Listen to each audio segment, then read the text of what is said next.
Bonjour Madame Myriam Benrad.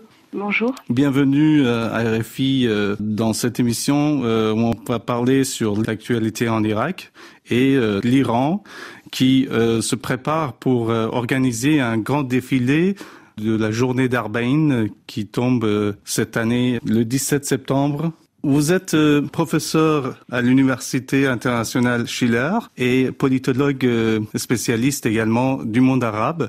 Il y a quelques jours, Moqtada Sadr a mis la clé sous la porte et a déclaré qu'il ne participera plus aux activités politiques. Qu'en pensez-vous ? Bon, alors tout d'abord, ce n'est pas la première fois que Moqtada Sadr annonce son retrait de la vie politique, puisqu'il l'avait déjà fait. Maintenant, il est évident qu'il s'est positionné sur une ligne très islamo-nationaliste. Je n'irai pas jusqu'à dire anti-iranienne, mais qui est très critique de l'Iran et des milices, notamment chiites, qui sont liées à l'Iran et aujourd'hui très influentes en Irak. Donc il a pris cette position, essayé de constituer une coalition autour de lui, justement en usant de ce rejet, de cette je dirais opposition à l'Iran, même si elle n'est pas totale. Il ne faut pas non plus croire que Sadr est totalement étranger à l'Iran. Et il n'a pas réussi, sous la pression notamment des milices chiites, ce qui explique que on a été dans une situation de blocage pendant des mois, blocage qui perdure d'ailleurs, et qu'il a finalement décidé de se retirer. Alors maintenant, on peut quand même questionner la notion de retrait, parce que comme je l'ai dit, c'est déjà retiré à plusieurs reprises de manière formelle. Il maintient tout de même une base partisane très importante. Il n'a pas dit non plus qu'il se retirait totalement de toute activité politique, puisqu'il a plutôt encouragé sa base à continuer d'essayer d'influencer le jeu politique et surtout de le réformer, parce qu'il avait aussi pris cette position très réformiste en dénonçant justement le conservatisme et la léthargie des élites en place, avec la complicité, ce qu'il estimait être la complicité des milices qui sont concurrentes de l'appareil d'État. Ce retrait n'est pas, je dirais, ne peut pas résumer entièrement ce qui se passe, puisqu'on a quand même un contexte qui n'a pas forcément beaucoup évolué depuis plusieurs années. C'était déjà plus ou moins le cas pour les dernières élections. Je reviens toujours sur l'Iran, le rôle de l'Iran dans son pays voisin. Est-ce que vous considérez l'Iran tellement influent pour pouvoir manipuler le mouvement Sadr à tel point ?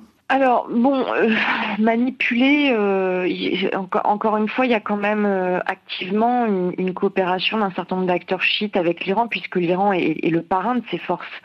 Il ne faut pas oublier que beaucoup de groupes de mouvements chiites qui étaient persécutés sous le régime de Saddam Hussein se sont réfugiés en Iran. Certains de ces groupes ont d'ailleurs été formés en Iran.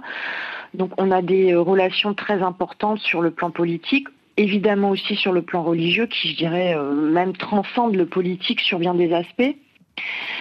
Donc de ce point de vue, c'est compliqué de dire que seul l'Iran manipule ou que l'Iran serait le seul acteur responsable de cette situation. Maintenant, il est évident que depuis 2003 et le renversement du régime de Saddam Hussein, l'Iran est un acteur majeur sur la scène irakienne, un faiseur de roi, puisqu'il n'y a pas eu de Premier ministre nommé sans l'aval des Iraniens. Et aujourd'hui, il est évident que l'opposition qui a été celle de Sadr aux milices qui sont très liées à l'Iran a bien sûr beaucoup pesé sur cette situation de blocage et sans doute été un moyen utilisé par le régime iranien pour je dirais, marginaliser un acteur qui posait problème, à leurs yeux en tout cas. Maintenant, j'aimerais quand même rajouter une chose.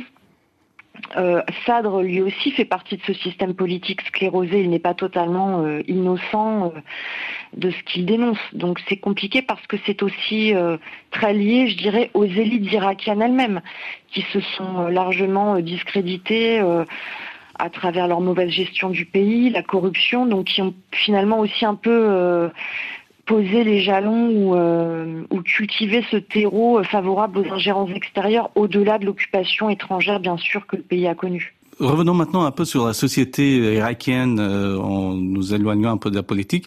Dans les réseaux sociaux en Iran, il y a souvent des vidéos qui montrent les pèlerins iraniens maltraités par les Irakiens, parce qu'au sein de la société irakienne, les gens sont partagés. Il y en a qui sont pour les Iraniens pour le pèlerinage des Iraniens parce que ça apporte de l'argent, parce que c'est le tourisme et tout.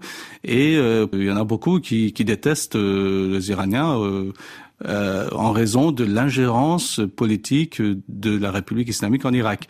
Comment vous décrivez la société irakienne à ce propos? Alors bon, je serais peut-être plus nuancée parce qu'il est vrai que l'ingérence iranienne fait l'objet de rejet aussi dans les provinces du sud de l'Irak, qui par ailleurs, il faut le rappeler historiquement, était particulièrement nationaliste, du fait d'ailleurs de la guerre qui avait eu lieu contre l'Iran entre 80 et 88. Maintenant, est-ce que j'en déduis pour ma part qu'il y a une hostilité collective généralisée contre les Iraniens? Je ne crois pas. Pourquoi? Parce qu'on a cette solidarité interconfessionnelle qui est très forte et qui surtout est rehaussée par le contexte du pèlerinage en lui-même. L'idée n'est pas de se diviser à l'occasion de ce pèlerinage, mais de célébrer en commun, donc autour, encore une fois, d'une solidarité entre croyants. Donc je ne pense pas qu'on puisse généraliser à ce point. Il y a quand même des liens culturels, religieux, voire familiaux dans bien des cas très importants. Est-ce que vous avez une prévision particulière parce que de la cérémonie qui va avoir lieu demain, est-ce que vous pensez qu'il va y avoir un danger? Est-ce que les pèlerins risquent quelque chose? Alors, je ne pense pas, encore une fois, qu'à l'occasion d'Arbaïn, on est forcément à craindre des attaques, par exemple, qui opposeraient des groupes chiites rivaux sur le plan politique. Parce que, comme je l'ai dit, on est dans un contexte là de religieux, donc de commémoration religieuse qui ne se prête pas en fait à ce type d'incident. Donc je pense pas qu'on puisse assister à ça. Maintenant, sur le plan sécuritaire, la grande crainte des autorités irakiennes, de l'Iran et des pèlerins eux-mêmes depuis des années, c'est bien sûr les attentats. Puisque à plusieurs reprises, un groupe comme l'État islamique a menacé bien sûr de s'en prendre aux pèlerins, aux lieux de culte, à ces célébrations. Donc ça, c'est une crainte constante. Maintenant, il y a un certain dispositif de sécurité qui est quand même déployé. Les milices seront présentes, elles sont armées, elles sont assez familières bien entendu, de cette violence terroriste. Myriam Benrad, merci beaucoup d'avoir été avec nous pour parler de la conjoncture de l'Arbaïn, la grande cérémonie chiite.